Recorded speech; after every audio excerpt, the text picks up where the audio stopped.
Қонақжайлық пен көженің қасиеті.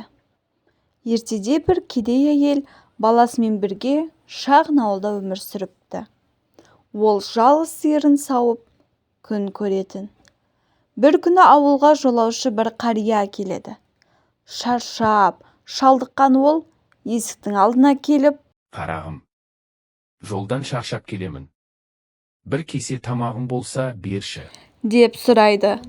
Кедей әйелдің үйінде тамақ аз болса да, қазақтың қонақ келсе құт келеді деген есіне алып, барын салып, дәмді көже жасап береді. Қария риза болып: «Қызым, сен қазақтың қонақжай дәстүрін сақтапсың. Кедей болсаң да көңілің бай екен. Алла саған береке берсін», деп батасын береді. Келесі күні таңертең әйел сиырын сауғанда сүті бұрынғыдан да мол шығыпты. Осыдан бастап оның үйі берекелі болып, еш таршылық көрмепті.